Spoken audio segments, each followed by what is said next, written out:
Hello, नमस्कार, welcome to अर्थनीती. कालच्या व्हिडिओमध्ये आपण सांगितल्याप्रमाणे MCQ बाबतचं जे काही डिस्कशन आहे, आपल्या टेलिग्राम चॅनलवर जे क्वेश्चन्स पडतात त्याचं विश्लेषण हे आपण याच व्हिडिओमध्ये करणार आहोत. त्याचा एक मेन पर्पज असा आहे, तुम्हाला कालच सांगितलं, तुम्ही केलेला अभ्यास हा परीक्षेमध्ये रिफ्लेक्ट होत नाही आहे किंवा आपण समजून घेतलेली कन्सेप्ट प्रश्न स्वरूपात आली तर आपण कुठेतरी कन्फ्यूज होतो. मग त्याला ज्या काही गोष्टी तिथं आपल्याला मिसिंग फॅक्टर्स म्हणून बघता येतील तर त्या आपल्याला इथं भरून काढायच्यात आणि परीक्षेमध्ये त्याचा आउटपुट मिळाला पाहिजे. सो टेलिग्रामवर अर्थनीतीच्या आपण जे काही क्वेश्चन्स टाकतो त्यावरून आधी सॉल्व्ह करा आणि मग त्यानंतर हा व्हिडिओ बघा. So let start. बघा, पहिला प्रश्न आहे आणि इथे एक गोष्ट लक्षात ठेवा, मेन पर्पज आपला हा आहे की तुम्ही यामार्फत म्हणजे क्वेश्चन आणि ह्याचं विश्लेषण ह्याच्यामार्फत तुम्ही तुमच्या अभ्यासाची दिशा ठरवावी आणि आपण केलेला अभ्यास परीक्षेत रिफ्लेक्ट व्हावा किंवा एक्झाम ओरिएंटेड अप्रोच डेव्हलप व्हावा, हा याच्यामागचा उद्देश लक्षात ठेवा. बाकी कन्सेप्टसाठीची वेगळी सिरीज असेल किंवा काय क्लिअरिटीबाबत ते आपण नंतर सगळं बघू. इथं क्वेश्चन्स आणि त्याच्याबद्दलचा अप्रोच हा एकच अँगल मी सांगणार आहे तुम्हाला. चला, पहिला प्रश्न, हरित राष्ट्रीय उत्पन्न म्हणजे ग्रीन GDP या संदर्भात आहे. GNP इथं कन्सेप्ट आहे, राष्ट्रीय उत्पन्न या टॉपिक संदर्भात राष्ट्रीय उत्पन्न. मग आता हे ग्रीन GDP असू शकतं, ग्रीन GNP असू शकतं, अभ्यास केला त्यांना माहिती आहे सगळं. ह्या कन्सेप्ट ग्रीन या शब्दाशी जोडलेला आहे कुठंतरी आणि मग याच्यामध्ये GDP पण आहे, GNP पण आहे, इव्हन तुम्ही NNP NDP यासुद्धा संकल्पना घेऊ शकता. चला, प्रश्न वाचणं आणि त्याच्यानंतर पर्याय नीट समजून घेणं. बरेच जण विद्यार्थी घसारा या शब्दावर येतात, टिक केलेलं आहे, त्याच्यानंतर नाहीतर हा दुसरा. बरेच जणांनी हे पण उत्तर दिलेलं आहे इथं. ॲक्च्युली याचं उत्तर काय, यापैकी नाही. हा प्रश्न फ्रेम करण्यामागे काय उद्देश आहे, तुम्ही हरित राष्ट्रीय उत्पन्न ही संकल्पना समजून घेतलेली आहे, पण जर ऑप्शनमध्ये हे असे काही कीवर्ड्स टाकलेत की जे आपल्या वाचण्यात खूप जास्त आहेत, झीज, घसारा, आणि बरोबर आपल्याला वाटतं की ह्या दोन्हीपैकी कुठलं तरी एक निवडावं. पण तुम्ही जर हे बघितलात, इथं आपल्याला निव्वळ नेट म्हणतो आपण त्याला, NNPच्या कन्सेप्टबाबतचा जो प्रकार आहे, नेट डोमेस्टिक प्रोडक्ट किंवा नेट नॅशनल प्रोडक्ट, NNP किंवा NDP, ह्याला जो शब्द येतो ना, तर इथं घसारा किंवा झीज हा शब्द येतो. पण इथं काय, हरित राष्ट्रीय उत्पन्न म्हणजे इथं जी झीज आणि हे आहे ही भांडवली वस्तूची नाही आहे, तरी पर्यावरणाची झीज आहे, पर्यावरणाची हानी, नैसर्गिक संसाधनांची हानी हा शब्द येतो. पण आपल्याला ह्या कुठंतरी झीज आणि घसाऱ्यामुळं ती गोष्ट लक्षात येत नाही आणि ह्याचं उत्तर आहे यापैकी नाही, म्हणजेच पर्यावरणाची हानी किंवा पर्यावरणाची झीज. हा एक क्वेश्चन गेला तुमचा. कशामुळं, प्रश्न आणि पर्याय याची नीट अंडरस्टँडिंग न केल्यामुळं. पुन्हा पेपर झाल्यावर फर्स्ट आन्सर की आल्यानंतर चूक कळते मित्रांनो, एकेका मार्काने रिझल्ट जातो आणि मग एक वर्ष त्याचा पश्चाताप आपल्याला भोगावा लागतो. So be careful. पुढचा प्रश्न, अल्पविकसित देशामध्ये मुख्यतः पुढीलपैकी कुठली बेरोजगारी दिसून येत नाही. प्रश्न नीट वाचायचा. शेवटी काय केलंय, कुठली बेरोजगारी दिसून येत नाही म्हटले. कीवर्ड्स काय प्रश्नामधला, अल्पविकसित देश, आणि मग ह्याचे तिचे सगळे ऑप्शन आहेत. यासाठी तुम्हाला बेरोजगारी या टॉपिक संदर्भात ज्या काही कन्सेप्ट आहेत बेरोजगारीच्या प्रकाराबाबत त्या क्लिअरच पाहिजे. नुसतं इंडिव्हिज्युअली कन्सेप्ट क्लिअर करून चालणार नाही. हंगामी, संरचनात्मक, चक्रीय हे तुम्हाला सगळं माहिती. छुपी बेरोजगारी म्हणजे काय, सगळ्या गोष्टी आपण इंडिव्हिज्युअली शिकतो. पण आयोग काय करतं, या सगळ्या कन्सेप्टचा रेफरन्स हा विकसित आणि अविकसित देशासोबत लावतो, तेव्हा आपण कुठेतरी कमी पडतो. इथं अल्पविकसित देशामध्ये हंगामी बेरोजगारी दिसून येते, कारण अल्पविकसित देश मुळात कृषी आधारित अर्थव्यवस्था असते म्हणल्यानंतर हे येणारच डेफिनेटली. संरचनात्मक म्हणजेच काय, त्या देशाची रचना, संरचना, स्ट्रक्चरच असं असतं की जिथं गुंतवणूक कमी, बचत कमी, औद्योगिकरण कमी, बेरोजगारी जास्त, रोजगार निर्मिती कमी.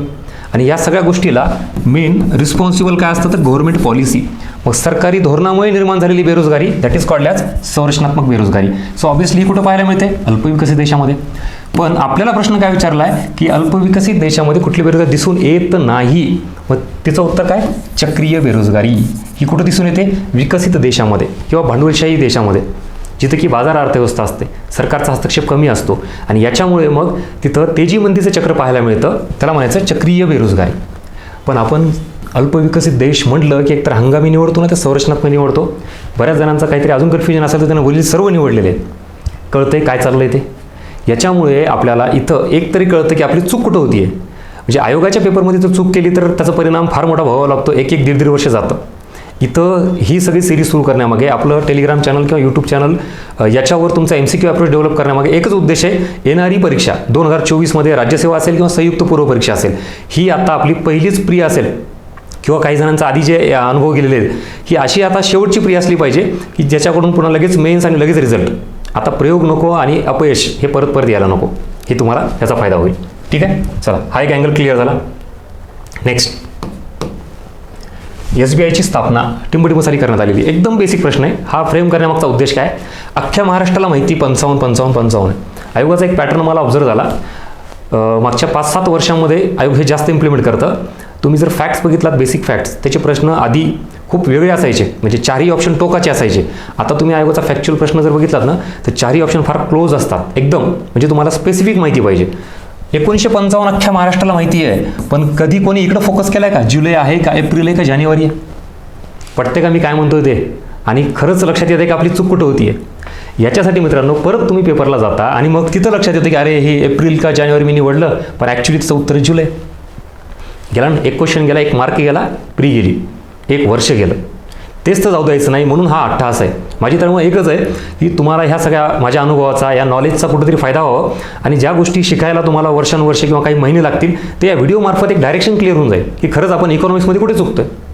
हे समोर तुमचे उदाहरण, आणि मी सांगतोय म्हणून नाही, मागच्या आयोगाच्या प्रश्नपत्रिका बघा आणि ऑप्शन असेच क्लोज आयोग टाकतं का बघा. क्लिअर? चला, so this is all about basic facts. हे तुम्हाला आता थोडं इयरकडून इकडं मंथकडे जायचं आहे, हे जायचा प्रयत्न करा. कुठले फॅक्ट्सबद्दल असेल, मी फक्त एक एक्झाम्पल म्हणून घेतले तुम्हाला. नेक्स्ट, ट्रेझरी बिल हे पुढील कुठल्या वित्तीय बाजाराचे साधन आहेत? आपण नाणे बाजार, भांडवल बाजार अशा खूप गोष्टी वाचतो करतो. त्याच्यामध्ये नावं पण ऐकलेत. ट्रेझरी बिल असू द्यात, सर्टिफिकेट डिपॉझिट असू द्यात, कमर्शियल पेपर, त्याच्यानंतर बॉन्ड, डिबेंचर, शेअर्स, हे सगळे इन्स्ट्रुमेंट आहेत. सगळं वाचलं, ऐकलं आहे. पण जर बायफर्केशन करायचं म्हटलं तर नाणे बाजाराचे इन्स्ट्रुमेंट काय आहेत, भांडवल बाजाराचे इन्स्ट्रुमेंट काय आहेत, तोच प्रश्न आहे. बेसिक आहे, साधा. एक्झॅक्टली ट्रेझरी बिल काय हे नाही विचारलं तुम्हाला, पण ट्रेझरी बिल हे कशाचा पार्ट आहे? मग it is a part of नाणे बाजार. भांडवल बाजाराचा येतो का? अजिबात नाही. मग त्यात हे वाणिज्य नाणे बाजार हा पण कीवर्ड टाकलं मी जाणीवपूर्वक. मग ह्याच्यात काय येतं? सर्टिफिकेट डिपॉझिट, कमर्शियल पेपर येतं. ट्रेझरी बिल येत नाही. Treasury bill is a part of government side आणि हे इकडचं जे येतं it is a part of private side. अभ्यास केलेला ना कळत असेल मी काय म्हणतो ते. ठीक आहे, सो परत कन्सेप्टचा एक अँगल. या ह्याच्यातून तुम्हाला एखाद्या प्रश्नाकडे, एखाद्या टॉपिककडे, कन्सेप्टकडे कसं बघायचं हे पण अँगल डेव्हलप होईल. आणि मग वाचताना आता तुम्हाला खरंच लक्षात येईल की आपण ह्याच्या आधी किती ब्लाइंडली फॉलो करायचो किंवा वाचताना आपण आपल्याला जे वाटतं तेच करायचं. असे वेगवेगळे अँगल्स अलर्ट होऊन जर तुम्ही वाचलेत तर नक्की येणाऱ्या परीक्षेत तुम्हाला आउटपुट मिळेल. नेक्स्ट, पहिल्या पंचवार्षिक योजनेच्या उद्दिष्टासंदर्भात पुढीलपैकी कोणते विधान सत्य नाही, लक्षात ठेवायचं, असं हायलाईट करायचं. तर सत्य नाही विचारलं म्हणजे चुकीचं विधान निवडायचं. अर्थव्यवस्थेची पुनर्बांधणी, मजबूतीकरण करणे, बिलकुल ऑब्व्हियसली ब्रिटिशांचं जे काय आर्थिक धोरण होतं ते सगळं आपलं एक्सप्लॉइट करणारं होतं आणि मग सगळी अर्थव्यवस्था आपली कोलॅप्स झाली होती, डिस्ट्रक्ट झाली होती, ती रिकन्स्ट्रक्ट करायची होती. त्यामुळं पहिलं विधान बरोबर ठरतं. देशाच्या विकासासाठी आवश्यक असणारी प्रशासकीय यंत्रणा उभारणे. आता तुम्हाला सर हे आता असे काही ऑप्शन्स आहेत, वाक्य आहेत, हे आम्ही कुठून बघायचे आज आहे? हे सगळे रेफरन्स बुकमधले आहेत. मग देसाई बाजीराव असेल, दत्त सुंदरम असेल. मग तुम्हाला सर आता हे वाचत बसायचं का आम्ही? एक्झॅक्टली तेच तर करायचं नाही. म्हणून तर इथं हे टेलिग्राम चॅनल किंवा आपल्या यूट्यूब चॅनलवर ही ॲक्टिव्हिटी सुरू केलेली आहे. तुम्ही जे काही रेफरन्स आहेत, जे काही वाचताय तेच कंटिन्यू करा. त्याच्या व्यतिरिक्त जे काही व्हॅल्युएशन असेल, एखादं वाक्य आयोग पण असं टाकतं बघा, आपण कुठंच वाचलेलं नसतं ते, मग ते येतं कुठून? त्या रेफरन्स बुकमधून. तिथं तुम्ही आता करायला तुम्हाला वेळ नाही आहे. त्यात तुम्हाला फक्त काय इकॉनॉमिक्स सब्जेक्ट आहे का? बाकीचे पण विषय आहेत ना. त्यासाठी इथं व्हॅल्युएशन मिळून जाईल तुम्हाला. जे तुम्ही करताय त्याच्या एक पाऊल पुढे जाऊन हे तुम्ही इथं समजून घ्या. त्यामुळे हे दोन्ही विधान बरोबर आहेत. आता पुढे, अर्थव्यवस्थेत महागाईची परिस्थिती नियंत्रित करणे. मित्रांनो, इथं उद्दिष्ट विचारलं आहे. आपण पहिल्या पंचवार्षिक योजनेमध्ये आत्तापर्यंत हेच वाचलेलं असतं की महागाईची परिस्थिती ही नियंत्रित आली, महागाईचा दर हा एकमेव अशी पहिली पंचवार्षिक योजना आहे की ज्यात कंट्रोलमध्ये आला, खूप आला. तर हे नंतर झालं. हे काय, हे उद्दिष्ट ठेवलेलं आहे. हे नियंत्रित करणे हे उद्दिष्ट होतं याचं, आणि ह्या उद्दिष्टामुळेच तर मग ते काय म्हणतो आपण त्याला, महागाईचा दर हा आटोक्यात आला. इव्हन मान्सून अनुकूल झाला, प्रोडक्शन जास्त झालं, ते नंतरचे फॅक्टर झाले. हे उद्दिष्ट म्हणजे सुरुवातीला ठरवलं आणि पंचवार्षिक योजना झाल्यानंतरच आपण मूल्यमापन करतो आणि तेव्हा म्हणतो महागाईचा दर हा पूर्णतः कमी होता टार्गेटपेक्षा. याचं उत्तर आहे यापैकी नाही, कारण इथं सत्य नाही म्हटलं. हे तिन्ही विधान सत्य आहेत. नेक्स्ट, दुसऱ्या पंचवार्षिक योजनेसंदर्भात विधान विचार करायचं आणि अयोग्य विधान निवडा म्हणून सांगितलं. दुसरी पंचवार्षिक योजना म्हटलं की उद्योग हे आपल्याला आठवतं आणि मग पायाभूत अवजड उद्योग यावर भर देण्यात आला. मला वाटत नाही याच्याबाबत कोणाचं दुमत असेल, हे सगळ्यांनाच माहिती. पुढे आहे, औद्योगिकरणामार्फत भारताचा जलद आर्थिक विकास घडवून आणणे. सेम तेच सांगतो तुम्हाला. आता असे काही व्हॅल्यू एडिशन तुम्हाला इथे मिळून जाईल. हे तुम्ही जरी वाचलं नसेल तर इथून तुम्ही ते लक्षात ठेवा. हे सुद्धा विधान बरोबर आहे. पुढे, उद्योग क्षेत्रावर सर्वाधिक खर्च करण्यात आला. एकंदरीत आयोग पहिले 2 स्टेटमेंट बरोबर टाकल्यानंतर आपल्याला तिसरंही त्याचा भास होतो की बरोबर आहे, पण इथं खर्च विचारला आहे. दुसऱ्या पंचवार्षिक योजनेमध्ये तुम्ही जर बघितला तर मुख्य भर हा उद्योग क्षेत्रावर होता, सर्वाधिक खर्च हा उद्योग क्षेत्रावर नव्हता. आता सगळ्याच गोष्टी इथे सांगणार नाही, जाऊन चेक करा, हे सवय लावू द्या तुम्हाला. हे विधान चुकीचं आहे आणि मग आपलं उत्तर आहे 3. हा डिफरन्स लक्षात ठेवा, मुख्य भर आणि सर्वाधिक खर्च. हा जो ट्रॅप असतो कीवर्डचा, हा आपला पेपर झाल्यानंतर आन्सर की आल्यानंतर कळतं, तोपर्यंत वेळ निघून गेलेली असते. नेक्स्ट, हा सुद्धा अँगल बघा. आता काय GDP, आजपर्यंत आपण एवढं GDPचा अभ्यास केला. त्याच्या राष्ट्रीय उत्पन्न मोजमापामध्ये वस्तू व सेवाबाबत पुढील कोणत्या घटकांचा विचार केला जातो? GDP म्हणजेच राष्ट्रीय उत्पन्नामध्ये आपण काय करतो, एका आर्थिक वर्षामध्ये निर्माण होणाऱ्या सर्व अंतिम वस्तू व सेवा यांच्या बाजारभावाची एकूण बेरीज, हे घटक महत्त्वाचे आहेत. आणि हे सगळं काय देशांतर्गत झालं पाहिजे. मग याच्यामध्ये समजा उदाहरणार्थ मी 5 वस्तू निर्माण झाल्या म्हणलं, एका वस्तूची किंमत 10 रुपये, GDP किती येईल? 50 रुपये. मी आता 10 वस्तू निर्माण झाल्या म्हणतो, एक वस्तू 10 रुपयाला, GDP किती येईल? 100 रुपये. हे GDP आहे ना. एकूण एका आर्थिक वर्षात नेमके किती वस्तू निर्माण होतात आणि त्या वस्तूची बाजार किंमत किती, ह्याची बेरीज करतो. जो काय आकडा येईल तो आपला GDPचा असतो किंवा राष्ट्रीय उत्पन्नाचा असतो. इथं मी 5 वस्तू झाल्या, 10 वस्तू झाल्या असं म्हणतो. ह्याच्यात कुठं असं म्हटलं का की ही वस्तू तयार झालेली ही किती क्वालिटी आहे ह्याची, इथं त्याची विक्री झाली आहे का, मग त्याची क्वालिटी, गुणवत्ता, दर्जा कसा आहे, हा कुठंही प्रत्यक्षपणे विचारात घेतला जात नाही. म्हणून मेन फॅक्टर इथं जर कुठला विचारात घेतला जात असेल, that is called as production, उत्पादन. 5 वस्तू झाल्यात की 10 वस्तू झाल्यात, म्हणून याचं उत्तर काय? उत्पादन. तुम्हाला बरेलपैकी सर्व म्हटलेलं आहे. एकंदरीत या प्रश्नांच्या ह्याच्यावरून कळतो की हा एक अँगल पण असतो.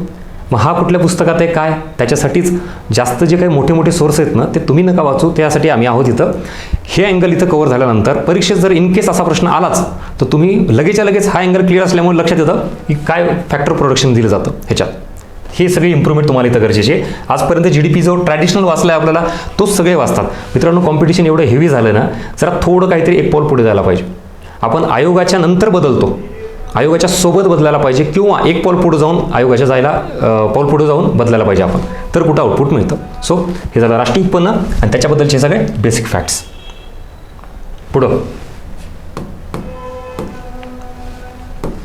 1947 ते 91 कालावधी दरम्यान उद्योग क्षेत्रासंबंधात इथे विधान दिलेले आहेत. कुठले दिसून येतात? हा कालावधी म्हणजे आपला क्लोज्ड इकॉनॉमीचा कालावधी. इथून पुढे LPG रिफॉर्म स्वीकारलेत आपण. त्याच्यामध्ये सार्वजनिक क्षेत्राचं प्राबल्य होतं, वर्चस्व होतं. बिलकुल. खाजगी गुंतवणुकीसाठी पूरक धोरण होतं का? फेरा ॲक्ट, MRTP ॲक्ट, लायसन्स राज, आठवा, हे सगळं ह्याच्यावरून क्लिअर कट कळतं. इथं नव्हतं म्हणून हे. मक्तेदारीचं प्रमाण कमी, उलट जास्त. म्हणून तर काय केलं होतं, MRTP, monopoly restrictive trade practices act, ते पण नाही. त्यामुळे ह्याचं उत्तर आहे फक्त 1, बाकी कुठलंही येत नाही. येस, चलो. So this is all about today's lecture. How was this session? कसं वाटलं? थोडा तरी एक वेगळा अँगल मिळाला का? आणि या सगळ्या गोष्टीसाठी आपण यूट्यूब चॅनलवर या ॲक्टिव्हिटी सुरू केल्या. सो नक्की सबस्क्राईब केलं नसेल तर करा. जास्तीत जास्त आपल्या विद्यार्थ्यापर्यंत पोहोचवा. टेलिग्राम चॅनल अर्थनीतीचं ते पण जॉईन करून ठेवा. तुम्हाला अशाच सगळ्या गोष्टी इकॉनॉमी संदर्भात 2024चं टार्गेट ज्यांचं आहे, मग त्यात राज्यसेवा असू द्यात किंवा कंबाईन पूर्व परीक्षा असू द्यात, इकॉनॉमिक्सचे सगळे इनपुट्स आपण घ्यायचे प्रयत्न करूयात. आपली PYQ डिकोडिंग बॅच पण आहे, जेणेकरून तुम्हाला असाच अप्रोच मिळून जाईल. मग ती राज्यसेवेची PYQ डिकोडिंग बॅच आत्ता आपण लॉन्च केलेली आहे. 6 तारखेपासून स्टार्ट होती आहे. आपला कॉन्टॅक्ट नंबर ऑफिसचा वगैरे मी तुम्हाला देईल, त्यावर नक्की कॉन्टॅक्ट करा किंवा टेलिग्रामवर डिटेल्स मिळालेले त्याचे. या सगळ्यांचा हेतू एकच आहे की तुमचा MCQ अप्रोच डेव्हलप व्हायला पाहिजे, एक्झाम ओरिएंटेड स्टडी व्हायला पाहिजे. तुम्ही आजपर्यंत अभ्यास केलेला आहे ना, मग रिफ्लेक्शन का नाही दिसत? बिकॉज ऑफ हा फॅक्टर लॅकिंग आहे. एक्झामला काय डिमांड आहे ती आपल्याला इथं बघायची आणि हे करायची. तुम्हाला इथं नंबर पण देतो मी, काही डाऊट असेल, क्युरी असेल तर विचारा. पण ही संधी सोडू नका.